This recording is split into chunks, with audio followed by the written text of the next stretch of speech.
स्वागत है आपका मेरे YouTube चैनल एडुटेक क्लासेस में। तो आज हम समझेंगे रिमाइंडर थ्योरम। रिमाइंडर थ्योरम में हम समझेंगे कि कोई भी पॉलिनोमियल पॉलिनोमियल एक ऐसी अलजेब्रिक एक्सप्रेशन होती है जिसमें वेरिएबल की पावर जो होती है वो नेचुरल नंबर में होती है। याद रखिएगा, पॉलिनोमियल में कभी भी वेरिएबल की पावर निगेटिव नहीं होनी चाहिए, ना ही वो फ्रैक्शन में होनी चाहिए। It should always be in natural number. तो जब एक पॉलिनोमियल डिवाइड होता है दूसरे पॉलिनोमियल से तो रिमाइंडर क्या देता है, कैसे निकलता है रिमाइंडर, वो हम समझेंगे। ओके, तो पहले मैं आपको यहाँ समझाऊंगा कि रिमाइंडर हमारा डायरेक्ट डिवीजन से कैसे रिमाइंडर हम निकाल सकते हैं। ओके, वैसे डायरेक्ट डिवीजन हमें करना नहीं होगा, लेकिन फिर भी हम पहले ये समझते हैं कि डायरेक्ट डिवीजन से जब x-2 इस पॉलिनोमियल को डिवाइड करेगा 5x² - 7x + 4, तो इसको डिवाइड करने पर x-2 जब इसे डिवाइड करेगा तो डिवाइड करने पर क्या रिमाइंडर मिलता है वो हम समझेंगे आज। तो इसको पहले डायरेक्ट डिवीजन करते हैं, डायरेक्ट डिवीजन करके हम रिमाइंडर निकालते हैं। फिर विदाउट डिवीजन, बिना डिवीजन के हम रिमाइंडर निकालेंगे, जो कि हमारी रिमाइंडर थ्योरम ही होगी। ओके, तो आइए इसको डिवाइड करते हैं। 5x² - 7x + 4, this is called dividend and this is called divisor. जो डिवाइड होता है उसे डिविडेंड कहते हैं और जो डिवाइड करता है उसे डिवाइजर कहते हैं। तो जब डिवाइजर इस डिविडेंड को डिवाइड करता है तो रिमाइंडर क्या निकलता है वो हम देखते हैं आगे। अब पॉलिनोमियल्स की डिवीजन कैसे होती है ये हमने क्लास 8 में पढ़ रखा है। ओके, जिन्होंने नहीं भी पढ़ा तो मैं एक बार फिर से एक्सप्लेन कर दूंगा कि कैसे डिवीजन होती है नॉर्मल। तो नॉर्मल डिवीजन के लिए सबसे पहले हम दोनों ही पॉलिनोमियल्स को असेंडिंग ऑर्डर में लिख देंगे उनकी डिग्री के। ओके, तो यहाँ पे असेंडिंग ऑर्डर में लिखा है x-2 या x⁻1 है, या x कुछ है नहीं तो x⁻0 समझ लिया हमने। ओके, यहाँ पे 5x² यानी x⁻2, यहाँ पे x⁻1 और यहाँ कुछ x है नहीं। ओके, तो ये पहले से ही हमने असेंडिंग ऑर्डर में लिख रखा है उनकी डिग्री के असेंडिंग ऑर्डर में दोनों पॉलिनोमियल्स को। तो अब x-2 5x² - 7x + 4 को डिवाइड कैसे करता है वो हम देखते हैं। ओके, तो सबसे पहले यहाँ टर्म आती है x-2 में, सबसे पहली टर्म है x। ओके, तो हम देखेंगे कि x की क्या मल्टीप्लाई करें कि ये 5x² बन जाए। ओके, कि x की क्या मल्टीप्लाई करें, x की किस नंबर से मल्टीप्लाई करें कि 5x² बन जाए, वो कैसे देखते हैं कि x की किस नंबर से मल्टीप्लाई करें 5x² बन जाए। तो 5x² की आप डिवाइड कर लो x से। ओके, जब आप डिवाइड करोगे 5x² को x से तो आपको नंबर पता चल जाएगा, वो क्वांटिटी पता चल जाएगी जिससे आप मल्टीप्लाई करोगे x की, ताकि 5x² बन जाए। तो आपने जब डिवाइड किया, यहाँ पे रफ में हम डिवाइड कर लेते हैं 5x² अपॉन x, सो 5 into x upon x, x से x कैंसिल आउट हो गया, तो बचा हमारा 5x। तो x की मैं मल्टीप्लाई करूंगा 5x से, तो x into 5x, x into 5x becomes 5x²। Okay, तो x की मल्टीप्लाई करी 5x से तो हमारा बन गया 5x², जिसको मैंने x² वाली टर्म के नीचे लिख लिया। ओके, अब इसके साथ सेकंड जो टर्म आती है हमारी -2। ओके, जब मैंने x की मल्टीप्लाई करी 5x से तो ये रूल होता है कि हम -2 जितने भी बाकी टर्म्स बचती हैं उनकी भी हम मल्टीप्लाई करेंगे 5x से। ओके, तो x की मल्टीप्लाई करी 5x के, 5x² बना, तो -2 की भी हम मल्टीप्लाई करेंगे 5x से, तो -2 इंटू 5x बिकम्स -10x, और उसको मैं लिख दूंगा x कंटेनिंग टर्म के जस्ट नीचे। ओके, अब हम क्या करते हैं आपको पता है, डिवीजन में जो होता है सब्ट्रैक्शन होता है। तो जब सब्ट्रैक्ट करेंगे यानी कि ऊपर वाले एक्सप्रेशन को 5x² - 7x में से 5x² - 10x को सब्ट्रैक्ट करेंगे, और जब ऊपर वाले एक्सप्रेशन में से नीचे वाले एक्सप्रेशन को सब्ट्रैक्ट करते हैं तो नीचे वाले एक्सप्रेशन का साइन चेंज हो जाता है। तो ये 5x² जो कि प्लस का है इट बिकम्स -5x², और ये माइनस का 10x है इट बिकम्स +10x। ये कुछ ऐसे होता है, मैं समझा दूं आपको ऐसा क्यों हुआ, साइन चेंज क्यों हुआ, ये भी मैं समझा दूं आपको। क्योंकि हमें सब्ट्रैक्ट करना था यहाँ पे 5x² - 7x से सब्ट्रैक्ट करना था ये 5x² - 10x। ओके, तो जब आप 5x² - 7x से सब्ट्रैक्ट करते हैं 5x² - 10x, तो आप ऐसे लिखेंगे 5x² - 7x माइनस, इसको पूरे को ब्रैकेट में आप क्लोज करेंगे। ओके, 5x² - 7x, और जब आप ब्रैकेट ऑफ करेंगे तो it will become minus plus -5x², और ये माइनस माइनस +10x। ओके, तो आपने देखा कि सेकंड वाली जो एक्सप्रेशन थी उसके साइन चेंज हो गए। ये 5x² प्लस का था, यहाँ पे माइनस का बन गया, ये माइनस का 10x था, ये प्लस का 10x बन गया। ओके, तो यहाँ पे साइन चेंज होगा, इसलिए हमने यहाँ पे साइन चेंज कर दिया इसको। अब इसको डायरेक्ट हर बार हम यू नहीं लिखेंगे, इसको हम यहीं पे साइन चेंज कर देते हैं, क्योंकि सब्ट्रैक्ट कर रहे हो तो साइन चेंज किया जाता है। ओके, क्यों किया जाता है ये मैंने आपको यहाँ समझा दिया, ये आपने देखा है। ओके, जब सब्ट्रैक्ट करेंगे तो 5x² माइनस 5x² सब्ट्रैक्ट किया तो it gets cancelled out. Okay, ये कैंसिल आउट हो गया, यहाँ पे बचा -7x और यहाँ आया +10x। अब -7x और +10x को जब आप सॉल्व करोगे तो माइनस का नंबर और प्लस का नंबर होते हैं सब्ट्रैक्ट। तो 7 में से 10 -7x और +10x सब्ट्रैक्ट करेंगे तो 10 में से 7 सब्ट्रैक्ट करेंगे, इट बिकम्स 3x। और 3x जो होगा वो प्लस पॉजिटिव होगा, 3x बिकॉज 10x जो है वो पॉजिटिव है, क्योंकि जो बड़ा वाला नंबर होता है उसके आगे का साइन लगता है। तो यहाँ पे बड़ा जो टर्म है दैट इज 10x, उस 10x के आगे प्लस का साइन लगा है, पॉजिटिव साइन लगा है, इट बिकम्स +3x। ओके, तो यहाँ पे आ गया -7x + 10x becomes +3x। Okay, now अब क्या करेंगे हम, जो आगे जो टर्म बची कुछ, उस आगे वाली टर्म को हम नीचे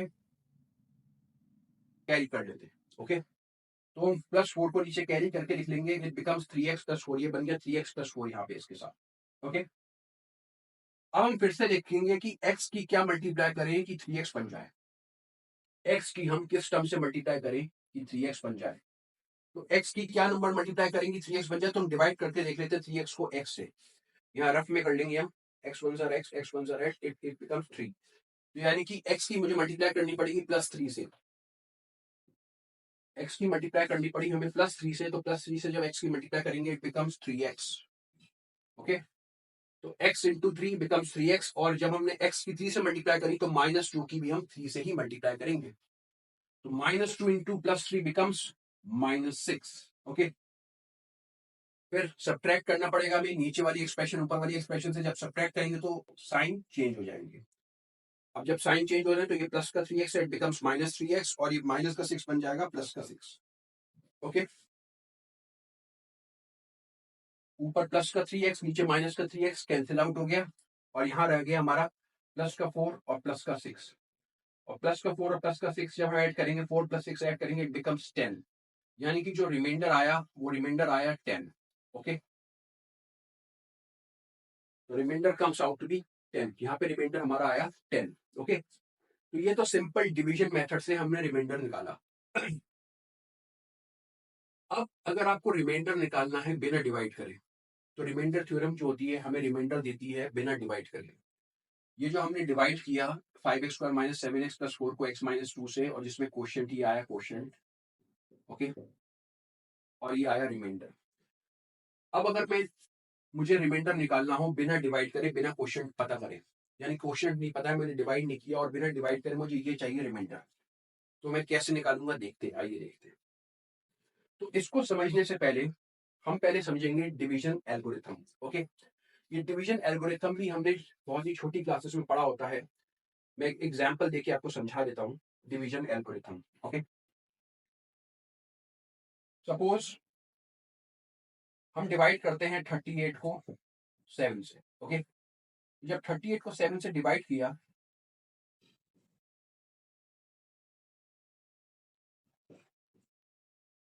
7 5 35 सब्ट्रैक्ट किया, इट बिकम्स 3।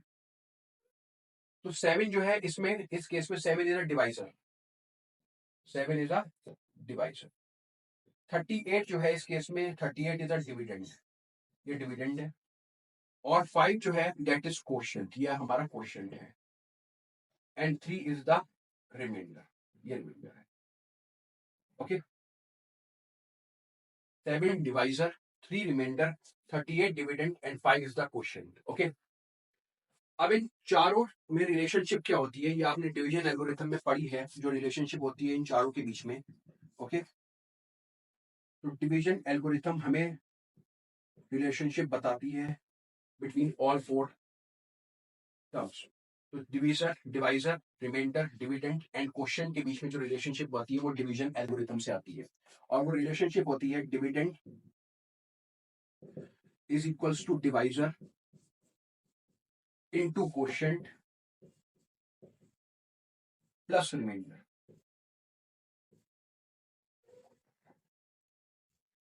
आप यहाँ वैल्यूज लगा के भी देख लीजिए, सेटिस्फाइड हो जाएगा ये दोनों इक्वेशन, इक्वेशन सेटिस्फाई हो जाएगी। हमारी डिविडेंड जो है वो 38 है, एंड डिवाइजर इज 7, डिवाइजर हमारा 7 है और क्वोशंट है 5, तो 7 into 5, divisor into quotient that is 7 into 5 plus remainder, what is the remainder, remainder is 3, okay. 38 equals to, यहाँ पे हम पहले मल्टीप्लाई करेंगे 7 और 5 की, बाद में हम इसको ऐड करेंगे 3 यहाँ पे, क्योंकि बॉड मास के अकॉर्डिंग मल्टीप्लिकेशन पहले होती है और एडिशन बाद में होता है, तो इसलिए we will multiply first. 7 into 5 becomes 35, 35 plus 3, 35 plus 3 becomes 38, तो 38 becomes equals to 38, ओके। तो ये रिलेशनशिप हमारी आती है, इसे हमने वेरीफाई कर दिया अपना डिवीजन। तो ये जो रिलेशनशिप होती है between dividend, divisor, quotient and remainder, ये रिलेशनशिप होती है dividend equals to divisor into quotient plus remainder, okay. तो ये रिलेशनशिप है between dividend, divisor, quotient and remainder, okay. तो this is called division algorithm. ये अब हम समझेंगे कि जब x माइनस 2 इसको डिवाइड करता है 5x square minus 7x plus 4 को, तो रिमाइंडर क्या मिलेगा with division algorithm. Division algorithm की हेल्प से हम रिमाइंडर निकालेंगे, देखिए इसमें। और याद रखिए इसमें हमें क्वेश्चन पता नहीं होगा, क्योंकि यहाँ पे तो हमने डायरेक्ट डिवाइड करके क्वेश्चन भी हमने फाइंड आउट किया और फिर रिमाइंडर भी निकाला। अब हम जो डिवाइड करेंगे इसमें डिवीजन एल्गोरिथम जब अप्लाई करेंगे इसी कंसेप्ट पे, इसी क्वेश्चन में डिवीजन एल्गोरिथम अप्लाई करेंगे, तो इसमें हमें क्वेश्चन पता नहीं होगा। बिना क्वेश्चन पता हुए हमें रिमाइंडर निकालना है, और रिमाइंडर थ्योरम यही कहती है बिना क्वेश्चन पता हुए रिमाइंडर कैसे निकाला जाता है, और इसको हम निकालेंगे with the help of division algorithm. आइए देखते हैं कैसे।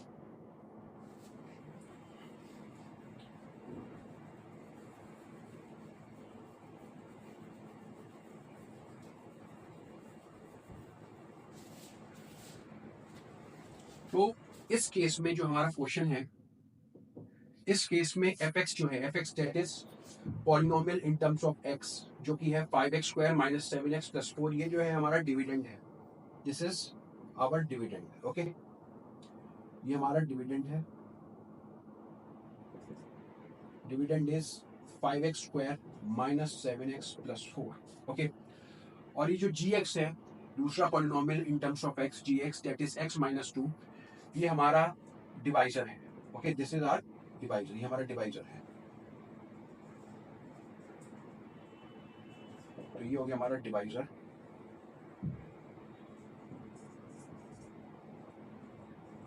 डिवाइजर हो गया gx that is x minus 2, okay. तो डिविडेंड है fx that is 5x square minus 7x plus 4, और हमारा जो डिवाइजर है जो डिवाइड कर रहा है that is gx which is x minus 2, okay. अब अगर हम यहाँ डिवीजन एल्गोरिथम लगाते हैं, तो डिवीजन एल्गोरिथम में लगाने पर डिवीजन एल्गोरिथम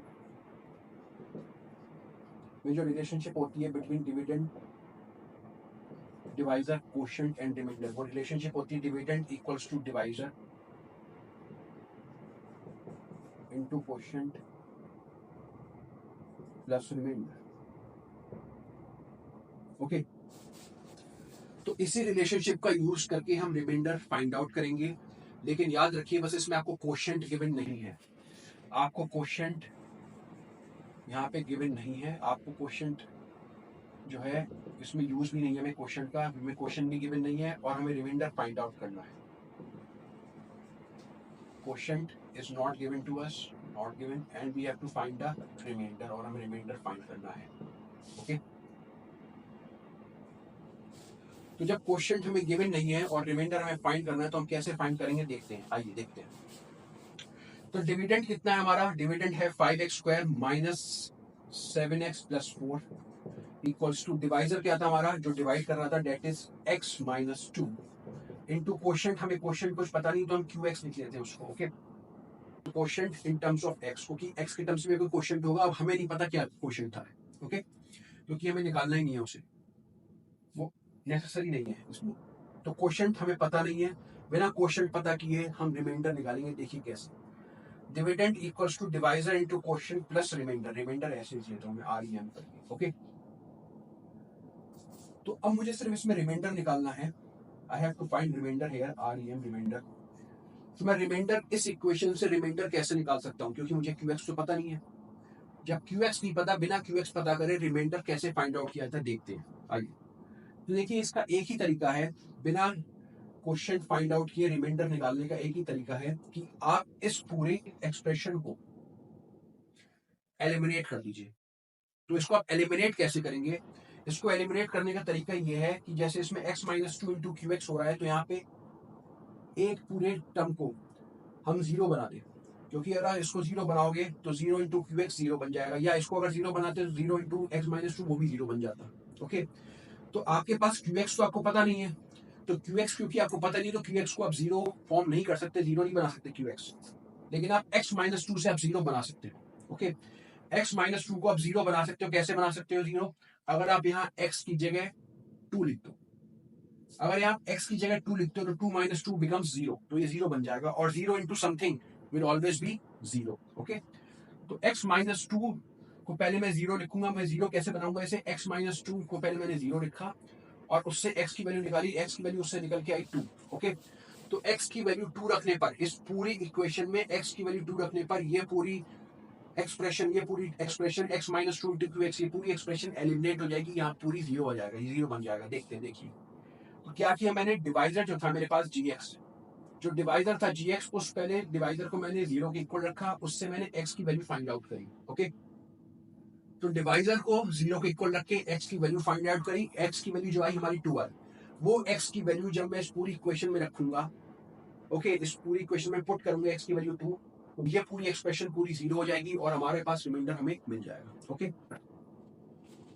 तो आइए x की जगह 2 रखते हैं, पुटिंग x इक्वल्स टू 2। इस इक्वेशन में x की जगह हम 2 रखेंगे, तो 5 into x two, 5 into two square minus 7 into two plus 4 equals to x minus two into x, x minus two की जगह 2 minus two into q two. अब इसमें q की वैल्यू 2 पर हमें उसकी जरूरत भी नहीं है, क्योंकि हमें वो हमें चाहिए भी नहीं। ओके, तो यहाँ पे हमने वैल्यू रखी 2 minus two into Q, x की जगह हमने हर जगह 2 रख दिया। ओके, 2 पुट कर दिया है। अब रिमाइंडर हमें यहाँ पे फाइंड करना है, निकालना है। तो 5 into two square, 5 into it becomes 4 minus 7 into two 14 plus 4, 2 minus two is 0, 0 into value of question at 2 plus remainder. Okay, तो 5 4 सा 20 minus 14 plus 4 equals to q in 0 into q two, 0 की से multiply करेंगे तो हमारे पास क्या मिलेगा? 0, क्योंकि 0 किया किसी भी एक्सप्रेशन से मल्टीप्लाई करो, किसी भी टर्म से मल्टीप्लाई करो 0 की, इट बिकम्स 0 ओनली, 0 बन जाता है। तो ये हो गया 0। अब ये 0 बनने पर ये पूरी चीज एलिमिनेट हो गई हमारी। Okay, it gets eliminated. Okay, तो हमें यही करना था कि इसको एलिमिनेट करना था। Okay, x equals to 2 value put करने पर तो ये पूरी एक्सप्रेशन जो है हमारी एलिमिनेट हो गई, हट गई। ओके, सिर्फ हमारे पास क्या रह गया? Remainder plus r, remainder. अब इसको सॉल्व कर लेंगे हम। 20 minus 14, 20 minus 14 is 6, 6 plus 4 is 10, तो 10 इक्वल्स टू रिमाइंडर। तो रिमाइंडर की वैल्यू हमारे पास क्या आई? 10 आ गई। ओके, जो कि हमारे पहले केस में जब हमने डिवाइड किया था, सिंपल डिवाइड किया था, सिंपल डिवीजन किया था, लॉन्ग डिवीजन मेथड की जो मेथड हमने अप्लाई किया था डिवीजन का, उससे भी रिमाइंडर की वैल्यू 10 ही आई। ओके, तो ये हमने रिमाइंडर निकाला है विदाउट एक्चुअल डिवीजन, बिना डिवाइड किए हमने रिमाइंडर निकाल दिया यूजिंग डिवीजन एल्गोरिथम। ओके, तो इसी पूरी कंसेप्ट को, इसी पूरे प्रोसीजर को हम रिमाइंडर थ्योरम कहते हैं। ओके, तो रिमाइंडर थ्योरम बेसिकली क्या होती है? उसमें हम डिवाइजर को 0 के इक्वल रखते हैं, डिवाइजर को 0 के इक्वल रखने से x की वैल्यू आती है, और x की वैल्यू इस पूरी डिवीजन एल्गोरिथम में हम पुट कर देते हैं, जिससे हमारा रिमाइंडर आ जाता है। ओके, तो this is called remainder theorem.